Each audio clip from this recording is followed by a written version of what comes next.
Hello friends, welcome to my channel sandal ಮಾರಂಜನೆ. Friends, ನೀವು ಇನ್ನೂ ನಮ್ಮ ಚಾನಲ್ಗೆ ಸಬ್ಸ್ಕ್ರೈಬ್ ಆಗಿಲ್ಲ ಅಂತ ಈಗ ಸಬ್ಸ್ಕ್ರೈಬ್ ಆಗಿ ಪಕ್ಕದ ಬೆಲ್ಲೈಕನ್ನ ಕ್ಲಿಕ್ ಮಾಡಿ.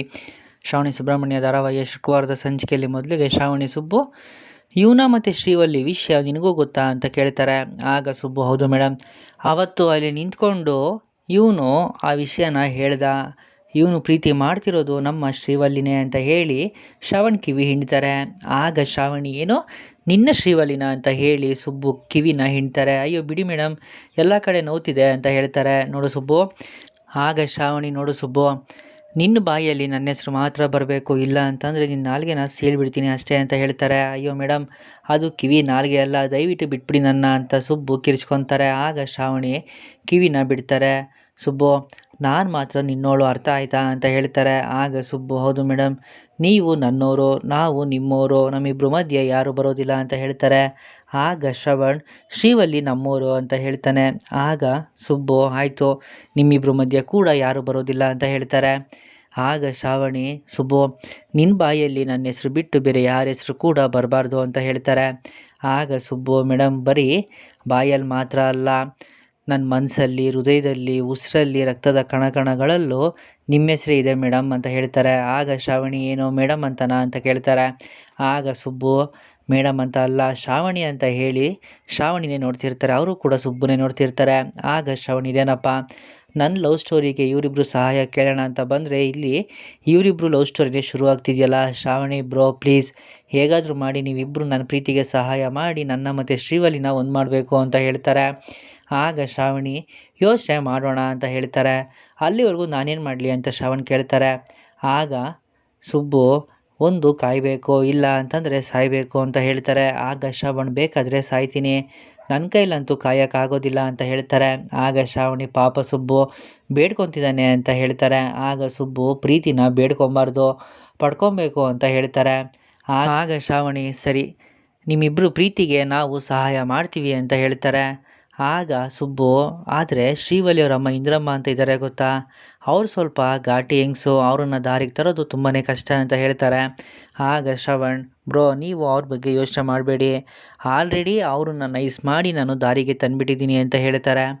ಆಗ ಶ್ರಾವಣಿ ಹೌದಾ, ಇಷ್ಟೆಲ್ಲ ಮುಂದುವರೆದಿದೆಯಾ, ಸರಿ ಬಿಡೋ, ಇನ್ನೇನು ಶ್ರೀವಲ್ಲಿ ಓಕೆ ಅನ್ನೋದೊಂದೇ ಅಷ್ಟೇ ತಾನೇ ಬಾಕಿ, ಅದಕ್ಕೆ ಬೇಕಾದ್ರೆ ನಾವು ಸಹಾಯ ಮಾಡ್ತೀವಿ ಅಂತ ಹೇಳ್ತಾರೆ.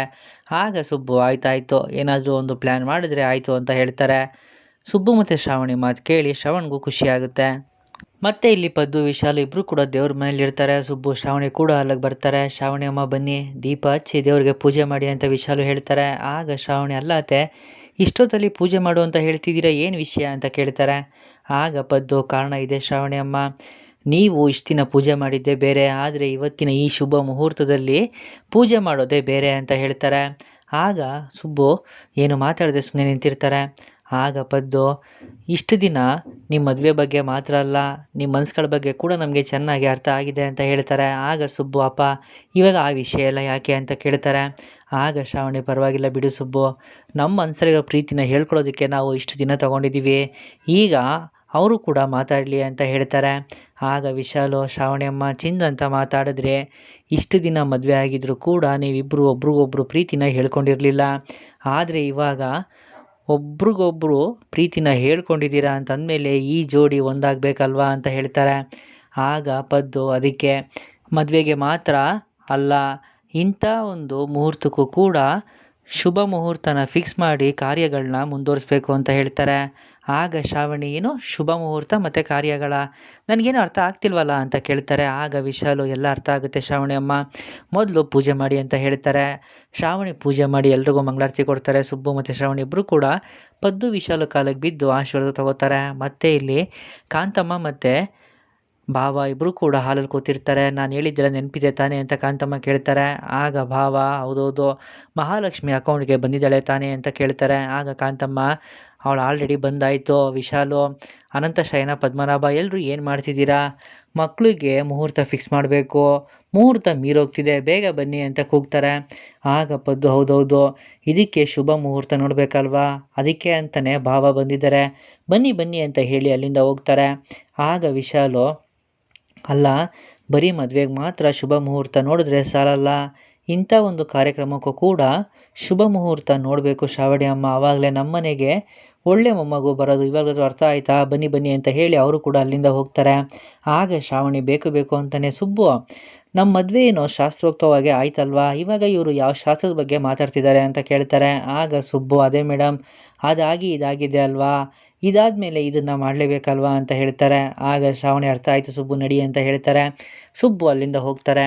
ಆಗ ಶ್ರಾವಣಿ ಸುಬ್ಬು ಮನಸ್ಸಲ್ಲಿ ಬೆಟ್ಟದಷ್ಟು ಪ್ರೀತಿ ಇಟ್ಕೊಂಡು ನನ್ನನ್ನು ಎಷ್ಟೆಲ್ಲ ಆಟ ಆಡಿಸ್ಬಿಟ್ಟೆ, ಇವತ್ತು ರಾತ್ರಿ ನಾನು ನಿನ್ನ ಯಾವ ಥರ ಆಟ ಆಡಿಸ್ತೀನಿ ಅಂತ ನೋಡ್ತಿರುವಂತೆ ಅಂತ ಹೇಳ್ತಾರೆ. ಮತ್ತೆ ಇಲ್ಲಿ ಮನೆಯವರೆಲ್ಲ ಹಾಲಿಗೆ ಬರ್ತಾರೆ. ಆಗ ಪದ್ದು ಅಯ್ಯೋ ಬೀಗ್ರೆ ನಿಮ್ಗೆ ಯಾಕೆ ತೊಂದರೆ, ನಾನೇ ಪಂಚಾಂಗ ನೋಡ್ತೀನಿ ಕೊಡಿ ಅಂತ ಹೇಳ್ತಾರೆ. ಆಗ ಬಾವ ನೀವು ಇಷ್ಟು ವರ್ಷ ಪಂಚಾಂಗ ನೋಡಿರ್ಬೋದು, ಆದರೆ ನಾನು ಜ್ಞಾನ ಸಂಪಾದನೆ ಮಾಡ್ಕೊಂಡು ಬಂದಿದ್ದೀನಿ, ಭೂತ ಭವಿಷ್ಯ ವರ್ತಮಾನನ ಹಾಗೆ ಅರ್ದು ಕುಡಿದ್ಬಿಟ್ಟಿದ್ದೀನಿ ಅಂತ ಹೇಳ್ತಾರೆ. ಆಗ ವಿಶಾಲು ಕುಡ್ದಿದ್ದೀರಾ, ಅದು ಯಾವುದೂ ಕೂಡ ನಿಮ್ಮ ಗಂಟ್ಲಿಗೆ ಸಿಗಾಕೊಳ್ಳಿಲ್ವಾ ಅಂತ ಕೇಳ್ತಾರೆ. ಆಗ ಕಾಂತಮ್ಮ ಏನೇ ವಿಶಾಲು ಕಾಮಿಡಿ ಮಾಡೋವಂಥ ಸಮಯನ ಇದು, ಕಾಂತಮ್ಮನ ಮುಂದೆನೇ ಕಾಮಿಡಿ ಮಾಡ್ತೀಯಾ ಅಂತ ಕೇಳ್ತಾರೆ. ಆಗ ಎಲ್ಲಾದರೂ ಉಂಟೆ ಕಾಮಿಡಿ ಮಾಡೋದಲ್ಲ, ಕತ್ತೆ ಮುಂದೆ ಕಿರಿಸ್ತೀನಿ ಅಂತ ಆಟ ಮಾಡೋಕ್ಕಾಗುತ್ತಾ ಅಂತ ವಿಶಾಲು ಹೇಳ್ತಾರೆ. ಆಗ ಕಾಂತಮ್ಮ ಕಿರಿಸ್ತೀನಿ ಅಂದರೂ ಒಪ್ಕೊಂಡ್ಬಿಡ್ಬೋದು, ಆದರೆ ಈ ಕಾಂತಮ್ಮಂಗೆ ಕೌಂಟ್ರ್ ಕೊಡೋದನ್ನ ಸಹಿಸ್ಕೊಳಕ್ಕಾಗೋದಿಲ್ಲ ಅಂತ ಹೇಳ್ತಾರೆ. ಆಗ ಪದ್ದು ನೀವಿಬ್ಬರು ಸ್ವಲ್ಪ ಸುಮ್ಮನಿರ್ತೀರಾ, ಬೀಗ್ರೆ ನೀವು ಪಂಚಾಂಗ ನೋಡಿ ಒಂದು ಒಳ್ಳೆ ಮುಹೂರ್ತನ ಫಿಕ್ಸ್ ಮಾಡಿ ಅಂತ ಹೇಳ್ತಾರೆ. ಮತ್ತೆ ಇಲ್ಲಿ ಬಾವ ಪಂಚಾಂಗ ನೋಡ್ತಾ ಇರ್ತಾರೆ. ಆಗ ವಿಶಾಲು ಇವರಿಬ್ರು ಸೇರೋದಕ್ಕೆ ಶಾಂತಿ ಮುಹೂರ್ತ ಇದೆಯಾ ನೋಡಿ ಅಂತ ಹೇಳ್ತಾರೆ. ಆಗ ಬಾವ ಸ್ವಲ್ಪ ಹೊತ್ತು ಪಂಚಾಂಗನ ನೋಡಿ ಪಂಚಾಂಗನ ಸೈಡ್ಗಿಟ್ಟು ಅನಾಹುತ, ದೇವರು ಇಂಥ ಅನ್ಯಾಯ ಮಾಡ್ತಾನೆ ಅಂತ ಅಂದ್ಕೊಂಡೇ ಇರಲಿಲ್ಲ, ಹೀಗಾಗಬಾರ್ದು, ಈ ಥರ ಏನಾದರೂ ಆಗಿಬಿಟ್ರೆ ದೊಡ್ಡ ಅನಾಹುತನೇ ಆಗುತ್ತೆ ನೋಡಿ ಅಂತ ಹೇಳ್ತಾರೆ. ಎಲ್ರಿಗೂ ಗಾಬರಿ ಆಗುತ್ತೆ. ಆಗ ಪದ್ದು ಏನು ಹೇಳ್ತಾ ಇದ್ದೀರಾ ನೀವು ಅಂತ ಕೇಳ್ತಾರೆ. ವಿಶಾಲು ನೀವೇನೇ ಹೇಳೋದಿದ್ರೆ ಅರ್ಥ ಆಗೋ ಹಾಗೆ ಹೇಳಿ ಅಂತ ಹೇಳ್ತಾರೆ. ಆಗ ಬಾವ ನೋಡಿ ಇನ್ನು 3 ತಿಂಗಳು ಟೈಮ್ ಸರಿ ಇಲ್ಲ, ಇವರು ಯಾವುದೇ ಕಾರಣಕ್ಕೂ ಒಂದಾಗಬಾರ್ದು, ಇವರೇನಾದರೂ ಒಂದಾದರೆ ಹುಟ್ಟೋ ಮರಿ ನಕ್ಷತ್ರ ಇವರಿಬ್ಬರನ್ನ ಬಲಿ ತಗೊಳುತ್ತೆ ಅಂತ ಹೇಳ್ತಾರೆ. ಅದನ್ನು ಕೇಳಿ ಮನೆಯವ್ರಿಗೆಲ್ಲ ಗಾಬರಿ ಆಗುತ್ತೆ. ಮತ್ತು ಕಾಂತಮ್ಮ ಪರವಾಗಿಲ್ಲ, ನಾನು ಕಿವಿಗೂ ಇಡು ಅಂದರೆ ತೋಟನೇ ಇಡ್ತಾ ಇದ್ದಾನೆ, ಏನಾದರೂ ಮಾಡಿಕೊಳ್ಳಿ, ಒಟ್ಟಿನಲ್ಲಿ ಶ್ರಾವಣಿ ಸುಬ್ರಹ್ಮಣ್ಯ ಜೀವನ ಹಾಳಾಗೋದಷ್ಟೇ ಸಾಕು ನನಗೆ ಅಂತ ಯೋಚನೆ ಮಾಡ್ತಾ ನಗ್ತಾ ಇರ್ತಾರೆ. ಮತ್ತು ಇಲ್ಲಿ ವೀರು ಸುರೇಂದ್ರ ಮಾತಾಡ್ತಾ ಇರ್ತಾರೆ. ಆಗ ವಂದನ ಅಲ್ಲಿಗೆ ಬರ್ತಾರೆ. ಬಾವ ಊಟಕ್ಕೆ ಬನ್ನಿ ಅಂತ ಕರೀತಾರೆ. ಆಗ ವೀರು ವಂದನ ಸಾವಿತ್ರಿಯವರು ಸಾಲಿಗ್ರಾಮಕ್ಕೆ ಹೋದರೆ ನಮ್ಮ ಅಂತ ಕೇಳ್ತಾರೆ. ಅದೇ ಸಮಯಕ್ಕೆ ಸಾವಿತ್ರಿ ಅಲ್ಲಿಗೆ ಬರ್ತಾರೆ. ಸಾವಿತ್ರಿ ನೀನು ಇಲ್ಲೇ ಇದೆಯಾ, ನೀನು ಊರಿಗೆ ಹೋಗಿಲ್ವಾ ಅಂತ ವೀರು ಕೇಳ್ತಾರೆ. ಇಲ್ಲ ಯಜಮಾನ್ರೆ ಅಂತ ಹೇಳಿ ಮದನ್ ಹೇಳಿರೋದನ್ನ ನೆನಪು ಮಾಡ್ಕೊಂಡು ಕಣ್ಣೀರು ಹಾಕ್ತಾ ಇರ್ತಾರೆ. ಅಜ್ಜಯ್ಯನಿಗೆ ಹುಷಾರಿಲ್ಲ, ನಾವೇನಾದರೂ ಈ ಟೈಮಲ್ಲಿ ಅಲ್ಲಿಗೆ ಹೋದರೆ ಜನರು ಬಾಯಿ ಬಂದಂಗೆ ಮಾತಾಡ್ತಾರೆ, ಆದ್ದರಿಂದ ಅವ್ರ ಆರೋಗ್ಯ ಇನ್ನಷ್ಟು ಹಾಳಾಗುತ್ತೆ, ಅದಕ್ಕೆ ಈ ಟೈಮಲ್ಲಿ ಹೋಗೋದು ಬೇಡ ಅಂತ ಅಂದ್ಕೊಂಡ್ವಿ, ಹಾಗೆ ಅವ್ರು ಹುಷಾರಾದ್ಮೇಲೆ ಇಲ್ಲಿಗೆ ಕರೆಸಿ ಅವ್ರ ಜೊತೆ ಮಾತಾಡೋಣ ಅಂತ ಅಂದ್ಕೊಂಡ್ವಿ ಯಜಮಾನ್ರೆ ಅಂತ ಹೇಳ್ತಾರೆ. ಆಗ ವೀರು ಸಾವಿತ್ರಿ ನೀನು ಒಳ್ಳೆ ನಿರ್ಧಾರನೇ ಮಾಡಿದ್ಯಾ, ಈಗ ಅವ್ರಿಗೆ ಆರೋಗ್ಯ ಬೇರೆ ಸರಿ ಇಲ್ಲ, ದಿಢೀರಂತ ನಿಮ್ಮ ಮದುವೆ ಆಗಿದೆ, ಈ ಟೈಮಲ್ಲಿ ನೀವು ಅಲ್ಲಿಗೆ ಹೋಗಿ ರಾದ್ದಾಂತ ಮಾಡ್ಕೊಳ್ಳೋದಕ್ಕಿಂತ ಈಗ ನೀವು ಇಲ್ಲೇ ಇರೋದೇ ಉತ್ತಮ, ಅವರು ಹುಷಾರಾದ್ಮೇಲೆ ಇಲ್ಲಿಗೆ ಕರ್ಸಮ್ಮ, ನಾನು ಅವ್ರ ಜೊತೆ ಮಾತಾಡ್ತೀನಿ, ಎಲ್ಲ ಒಳ್ಳೇದಾದರೆ ಅಷ್ಟೇ ಸಾಕು ಅಂತ ಹೇಳ್ತಾರೆ. ಆಗ ಸೂರ್ಯ ಅಣ್ಣ ಇನ್ನು ಮುಂದೆ ಎಲ್ಲ ಒಳ್ಳೇದೇ ಆಗುತ್ತಣ್ಣ, ಸಾವಿತ್ರಿ ಹಳ್ಳಿ ಹುಡುಗಿ, ಅವಳು ಮಡಕೆ ಮಾಡ್ತಾಳೆ, ಮಣ್ಣನ್ನು ತಂದು ಮೆದ್ದಿ ಅದಕ್ಕೆ ಒಂದು ಆಕಾರ ಕೊಡ್ತಾಳೆ, ಹೀಗಿರುವಾಗ ನಮ್ಮ ಮದನ್ನ ಬದಲಾಯಿಸಲ್ವ ಹೇಳೋ, ಖಂಡಿತವಾಗ್ಲೂ ನಮ್ಮ ಮದನ್ನ ಬದಲಾಯಿಸ್ತಾಳೆ ನೋಡ್ತಿರೋ ಅಂತ ಹೇಳ್ತಾರೆ. ಆಗ ವೀರು ಹೌದಮ್ಮ ಸಾವಿತ್ರಿ, ನಮ್ಮ ಮದನ್ನ ನೀನೇ ತಿದ್ದಿ ತೀಡಬೇಕು, ಅವನನ್ನು ಬದಲಾಯಿಸೋದು ನಿನ್ನ ಜವಾಬ್ದಾರಿ ಅಂತ ಹೇಳ್ತಾರೆ. ಸಾವಿತ್ರಿ ಆಯ್ತು ಯಜಮಾನ್ರೆ ಅಂತ ಹೇಳ್ತಾರೆ. ಸರಿ ಈಗ ಹೋಗಿ ಊಟ ಮಾಡು ಅಂತ ಹೇಳ್ತಾರೆ. ಸಾವಿತ್ರಿ ಅಲ್ಲಿಂದ ಹೋಗ್ತಾರೆ. ಆಗ ಸೂರಿ ಇದೇ ಸರಿಯಾದ ಟೈಮು ಅದಕ್ಕೆ ಬಗ್ಗೆ ಅಣ್ಣನ ಹತ್ರ ಮಾತಾಡೋಕ್ಕೆ ಅಂತ ಯೋಚನೆ ಮಾಡ್ತಾ, ಅಣ್ಣ ಗಂಡ ಹೆಂಡತಿ ಹೇಗಿರಬೇಕು ಅಂತ ನಾನು ಸಾವಿತ್ರಿಗೆ ಹೇಳ್ತಾ ಇದ್ದೆ, ನಿಮ್ಮ ಜೀವನದಲ್ಲಿ ಇದೆಲ್ಲ ಹೇಗಿದೆ ಅಂತ ನನಗೆ ಗೊತ್ತಿಲ್ಲ, ನೀನು ಮತ್ತು ಅದಕ್ಕೆ ಹೀಗೆ ಹೊಂದಾಣಿಕೆ ಮಾಡಿಕೊಂಡು ಜೀವನ ಮಾಡ್ತಿದ್ರಾ ಅಂತ ಕೇಳ್ತಾರೆ. ವೀರಿಗೆ ಕೋಪ ಬರುತ್ತೆ. ಸುರೇಂದ್ರ ಏನಾಗಿದೆ ನಿನಗೆ, ಯಾಕೆ ಹೀಗೆಲ್ಲ ಮಾತಾಡ್ತಿದ್ಯಾ, ಇತ್ತೀಚೆಗೆ ನಿನ್ನ ವರ್ತನೆ ತುಂಬಾ ಬದಲಾಗಿದೆ, ಬೇರೆ ವಿಷಯದಲ್ಲಿ ನನಗೆ ನೋವಾಗಬಾರ್ದು ತೊಂದರೆ ಆಗಬಾರ್ದು ಅಂತ ತುಂಬ ಕಾಳಜಿ ಮಾಡ್ತೀಯಾ, ಆದರೆ ಈ ವಿಷಯದಲ್ಲಿ ಯಾಕೆ ಹೀಗೆ ಮಾಡ್ತಿದ್ಯಾ ಅಂತ ಕೇಳ್ತಾರೆ. ಆಗ ಸೂರ್ಯ ಅಣ್ಣ ಅಂತ ಏನೋ ಹೇಳೋಕ್ಕೆ ಹೋಗ್ತಾರೆ. ಆಗ ವೀರು ನೀನೇನು ಮಾತಾಡಬೇಡ, ನಿನ್ನ ಮಾತನ್ನು ಕೇಳೋ ಅವಶ್ಯಕತೆ ನನಗಿಲ್ಲ, ಇನ್ನೊಂದು ಸರಿ ಇದ್ರ ಬಗ್ಗೆ ಮಾತಾಡಬೇಡ ಅಂತ ಬೈದು ಅಲ್ಲಿಂದ ಹೋಗ್ತಾರೆ. ಆಗ ವಂದನ ನಿಮ್ಗೆ ಏನಾಗಿದೆ, ಯಾಕೆ ಹೀಗೆ ಮಾಡ್ತಾ ಇದ್ದೀರಾ, ಇತ್ತೀಚೆಗೆ ಅಕ್ಕನ ಬಗ್ಗೆ ಭಾವನ ಹತ್ರ ಯಾಕೆ ಮಾತಾಡ್ತಾ ಇದ್ದೀರಾ, ನನಗಂತೂ ಏನು ಅರ್ಥ ಆಗ್ತಿಲ್ಲ ಅಂತ ಹೇಳ್ತಾರೆ. ಆಗ ಸೂರಿ ನಿನಗೇನು ಅರ್ಥ ಆಗದೆ ಇರೋದು ಒಳ್ಳೆಯದೇ ಆಯಿತು ಬಿಡು, ಈಗ ಅಣ್ಣ ಕೋಪ ಮಾಡ್ಕೊಂಡಿರಬಹುದು, ಅವನು ಬೈದ ಅಂತ ನನಗೇನು ಬೇಜಾರಿಲ್ಲ, ಆದರೆ ಮುಂದೆ ಅವನ ಜೀವನ ಸಿಹಿಯಾಗಿರುತ್ತಲ್ಲ ಅಷ್ಟೇ ಸಾಕು ಅಂತ ಹೇಳಿ ಅಲ್ಲಿಂದ ಹೋಗ್ತಾರೆ. ವಂದನ ಏನೋ ಯೋಚನೆ ಮಾಡ್ತಾ ಇರ್ತಾರೆ. ಮತ್ತು ಇಲ್ಲಿ ವಿಶಾಲು ಏನ್ರಿ ಇದು ಎಲ್ಲ ಒಳ್ಳೇದಾಗ್ತಿದೆ ಅನ್ನೋ ಟೈಮಲ್ಲಿ ಹೀಗಾಗ್ತಿದೆಯಲ್ಲ, ನೀವು ಶಾಂತಿ ಮುಹೂರ್ತ ನೋಡ್ತೀನಿ ಅಂತ ಹೇಳಿದ್ರಿ ತಾನೆ ಅಂತ ಹೇಳ್ತಾರೆ. ಆಗ ಪದ್ದು ಹೌದು ಕಣೆ ಅಂತ ಏನೋ ಹೇಳಕ್ಕೆ ಹೋಗ್ತಾರೆ. ಆಗ ಭಾವ ನೋಡಿ, ನೀವು ನನ್ನ ಮೇಲೆ ಅನುಮಾನ ಪಡ್ತಾ ಇದ್ದೀರಾ, ನಿಮ್ಮ ಕಣ್ಣಿಗೆ ಕಾಣದೇ ಇರೋದು ನನಗೆ ಕಾಣಿಸ್ತಾ ಇದೆ. ನಾನು ಪಂಚಾಂಗ ನೋಡೋದ್ರಲ್ಲಿ ಪಾಂಡಿತ್ಯ ಮಾಡಿ ಬಂದಿದ್ದೀನಿ. ನೀವು ನನ್ನ ಮೇಲೆ ಅನುಮಾನ ಪಟ್ಟು 3ನೇ ಕಣ್ಣು ತೆರೆಯೋ ಹಾಗೆ ಮಾಡಬೇಡಿ ಅಂತ ಹೇಳ್ತಾರೆ. ಆಗ ಕಾಂತಮ್ಮ ನೋಡಿ, ಯಾವುದೇ ಕಾರಣಕ್ಕೂ ಹಾಗೆ ಮಾಡಬೇಡಿ, ಇವರೇನಾದರೂ 3ನೇ ಕಣ್ಣು ತೆರೆದ್ರೆ ದೊಡ್ಡ ಅನಾಹುತನೇ ಆಗುತ್ತೆ, ದಯವಿಟ್ಟು ಇವ್ರ ಮಾತನ್ನು ಕೇಳಿ ಅಂತ ಹೇಳ್ತಾರೆ. ವಿಶಾಲುಗೆ ಬೇಜಾರಾಗುತ್ತೆ. ಮತ್ತು ಭಾವ ಕೆಮ್ತಾ ಇರ್ತಾರೆ.